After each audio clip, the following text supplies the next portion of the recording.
कार्यकर्ता मेलोडी बांट तो रहे हैं, लेकिन कहीं डायबिटीज ना हो जाए आप लोगों को इस जीत से। देखिए साहब, आज की तारीख में लोकतंत्र का अगर किसी पार्टी ने माहौल बनाया इस देश के अंदर, मैं बड़े जिम्मेदारी के साथ ये बात कौन कह रहा है? इंदिरा गांधी के जमाने में इमरजेंसी लगाने वाले लोगों को लाठी डंडे मारकर। चलिए एक एक करके सीताराम जी की पूरी बात आ जाए, फिर मैं सागर जी आपके पास आऊंगा। चलिए एक एक करके बात रखिए प्लीज। ठीक है, अभी अगर आप हार जाते सीताराम जी तो ईवीएम दोषी होता। एक हार की परिपाटी कल आपने रद्द की। चलिए ठीक है, सागर जी मैं आऊंगा, सागर जी मैं आऊंगा आपके पास, थोड़ा सा रुक जाइए प्लीज। सीताराम जी आप रखिए अपनी बात। ठीक है ठीक है, सागर जी आऊंगा। ठीक है सागर जी आऊंगा सागर जी आऊंगा। सीताराम जी प्लीज। ठीक है, एक एक करके सीताराम जी रखिए अपनी बात, सागर जी आऊंगा फिर आपके पास। सीताराम जी बताइए सर, वो कह रहे हैं कि अब जीत गए तो सब कुछ ठीक है, लोकतंत्र खतरे में नहीं है, लेकिन जब हार जाते तो फिर ईवीएम, वोट चोरी, चुनाव चोरी और लोकतंत्र भी खतरे में आ जाता है। सीताराम जी देखिए सर, आज के परिणाम के बावजूद भी मैं आपको इस चीज पे बोल रहा हूं कि भारतीय जनता पार्टी ईवीएम का खेल खेलती है। आप समझिए, आप कोई इतना मूर्ख है क्या बाई इलेक्शन में ईवीएम का खेल खेलेंगे? आप एक काम करिए, कौन नेता मेरे सामने आपके मंच से कह रहा हूं, इस चीज को सार्वजनिक रूप से कह रहा हूं, आप भारतीय जनता पार्टी का जिम्मेदार नेता मंच पर बिठाइए, इस चैनल पे कह रहा हूं आपके मंच के माध्यम से। चुनाव आयोग के माफी मांगनी चाहिए आपको कि वही चुनाव आयोग की बात आपको जिता रहा है, वही ईवीएम जीत रहे हो और उसके बावजूद आप आरोप लगा रहे हो। शर्म आनी चाहिए, शर्म आनी चाहिए। एक तो झूठ की दुकान खोल रखी है, जहाँ माननीय प्रधानमंत्री जी युवाओं को माफ करते हैं तो आप और युवाओं के बाद माफी मांगो। एक तो झूठ की दुकान खोल रखी है और उसके ऊपर के आरोप लगा रहे हो। बात तो आ जाओ। अरे यही ईवीएम ने आपको जिताया, यही ईवीएम ने आपको जिताया है, यही चुनाव आयोग ने आपको ठीक जिताया। है, चलिए मैं आप दोनों को थोड़ा सा रोक रहा हूं, मैं आप दोनों को ही रोक रहा हूं थोड़ा सा। मैं रमेश जी से एक रिएक्शन लूंगा। ठीक है सर, ठीक है, मैं रमेश जी से एक रिएक्शन ले लेता हूं। रमेश जी कैसे देख रहे हैं आप? सीताराम जी के अपने तर्क है, सागर घसेरा जी अपनी बातें कर रहे हैं। ईवीएम तो देखिए फिर भी बदनाम हो गई सर। अब सीताराम जी कह रहे हैं कि हम जीत तो गए, लेकिन दोष हम फिर भी ईवीएम को देंगे।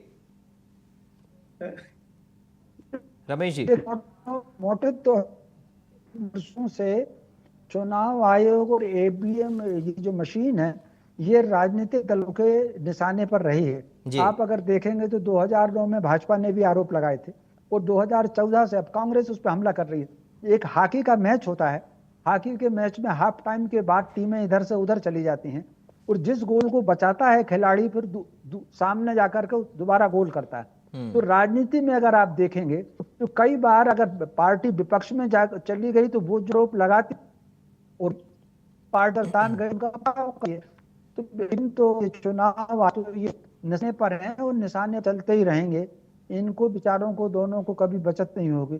लेकिन कभी कभी जिस तरीके से गाली पड़ने टेम्परेरी जो लाभ मिल जाता है, 2-4 आराम करने का, बाई इलेक्शन के ये जो रिजल्ट हैं बांदीपुर और ये का दतिया का, ये थोड़ा सा चुनाव आयोग को भी और ईवीएम मशीन को भी थोड़ा सा आराम से इनसे सोने का दे देगा। तो हम भी ढंग से देखना चाहिए। बाकी चुनाव की राजनीति अगर बदली है तो उस पर बहुत विचार करने की बहुत आवश्यकता है।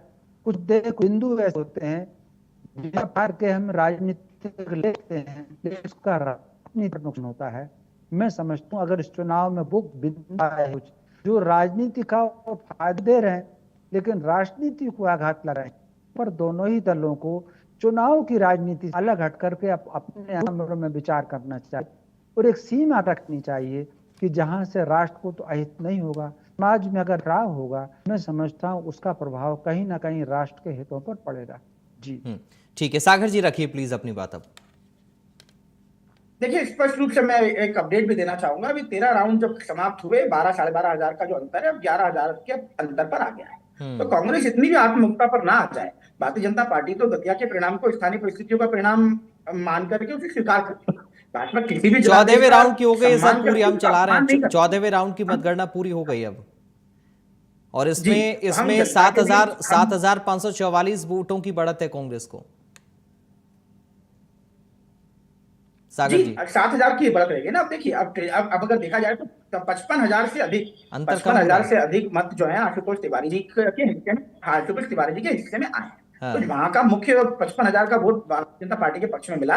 हम कमियों को समझेंगे और उन्हें दूर करेंगे। भाजपा सत्ता के लिए नहीं, सेवा के लिए राजनीति करती है, और मैंने आपको पहले भी कहा, अभी भी बोल रहा हूँ कि सेवा का काम हम करते रहेंगे। लेकिन कांग्रेस का घमंड देख लीजिए, एक जीत के पर आने के बाद ये इतने घमंड में चूर हो जाते हैं जैसे कि पता नहीं सत्ता के शीर्ष पर पहुंच गए हो। 99 सीट जीतने के बाद राहुल गांधी जी ने ऐसा जश्न मना लिया था कि दुनिया जहान की सारी मेलोडी ये खा चुके थे। आज कांग्रेस जिस मिठाई को बांट रही है, लेकिन उनको ये भी याद रखने की जरूरत है कि एक सीट का परिणाम पूरे मध्य प्रदेश का जनादेश है, नहीं है। मध्य प्रदेश की इस सीट पर भारतीय जनता पार्टी तो आत्ममंथन करेगी, लेकिन इनके झूठ का स्तर देख लीजिए। माननीय मोदी जी का लाइव वीडियो जो उपलब्ध है, जिसमें वो पूरे देश के जेनजी को माफ करते हैं उनकी गालियों वाले कांड पर, उसको ये कह रहे हैं कि देश की जनता को कहा जा रहा है कि माफी मांगो। तो इस प्रकार का भ्रम फैलाने में कांग्रेस माहिर है, और ऐसा ही भ्रम इन्होंने पहले भी दतिया चुनाव में फैलाया था। वहां की जनता ने वही भ्रम सीताराम जी अभी भी आपने दतिया में फैलाया, और उसी भ्रम के चलते कहीं ना कहीं जनता को भ्रमित किया है। जनता को भ्रमित करने का काम आपने किया। मैं क्योंकि दतिया में रहा, मैंने देखा राजेंद्र भारती जी ने, ठीक है, आ रहा हूं सीताराम जी, आ रहा हूं मैं, आ रहा हूं आपके पास। की बात बता रहा हूँ, कांग्रेस की बात बता रहा हूँ, आप ही के गुणगान कर रहा हूँ, सुन लो। 75 से ज्यादा वहां पर ऐसे बिजली के खंभे थे जिनका ट्रांसफार्मर ब्लास्ट हो चुका था, खत्म हो चुका था, और वो सुधरवाने का काम चुनाव आचार संहिता लगने के बाद भारतीय जनता पार्टी की मोहन यादव जी की सुशासन की सरकार ने किया। वहां स्थिति ये थी कि बत्ती गुल और मीटर चालू। ये कांग्रेस की सरकार का नेतृत्व का सुशासन है जो दतिया में चल रहा है। पता नहीं कैसे दतिया की जनता ने वहां के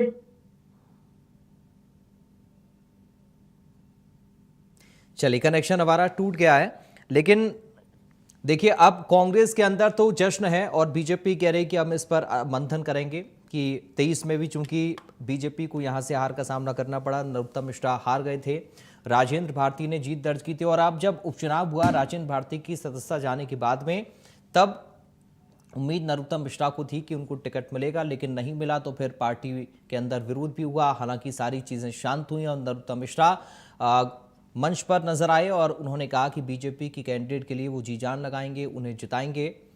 लेकिन घनश्याम सिंह को कांग्रेस पार्टी ने चुनावी मैदान में उतारा और वो आशुतोष तिवारी को पीछे करते हुए अब जीत की ओर अग्रसर हैं। यानी कि जो 23 की जीत कांग्रेस पार्टी की थी उसको बरकरार कांग्रेस पार्टी यहां रखती हुई नजर दतिया में आ रही है।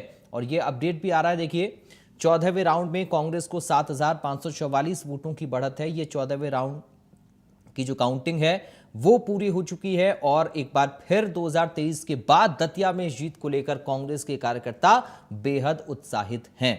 और हमारे साथ लगातार बीजेपी के और कांग्रेस के प्रवक्ता जुड़े भी, दोनों के अपने अपने तर्क इस जीत और हार को लेकर हैं।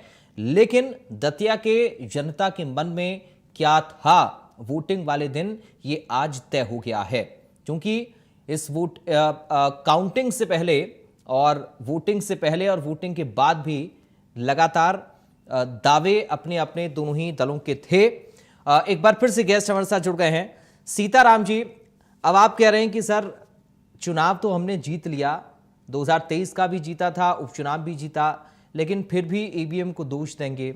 सर ये क्या बात हुई? ईवीएम तो बदनाम आप फिर भी कर रहे हैं, जीत रहे हैं तब भी कर रहे हैं, हार रहे हैं तब भी कर रहे हैं। तो क्या ये एक असमंजस की स्थिति जनता के मन में नहीं है? क्या सर असमंजस की स्थिति जनता के मन में नहीं बनेगी कि कांग्रेस का स्टैंड आखिर क्या है? सीताराम जी, कांग्रेस का स्टैंड ईवीएम के मामले में क्लियर है।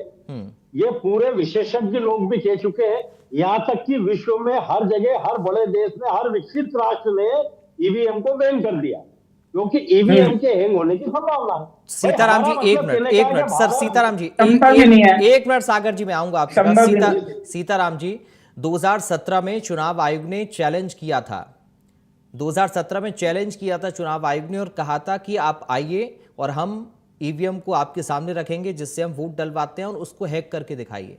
सर कोई नहीं कर पाया, तो वो चैलेंज भी तो चुनाव आयोग ने किया ना, वो मौका था राजनीतिक दलों के पास, लेकिन उसके बाद भी फिर इस तरह के आरोप लग रहे हैं और लगातार लगते आ रहे हैं 10 वर्षों से।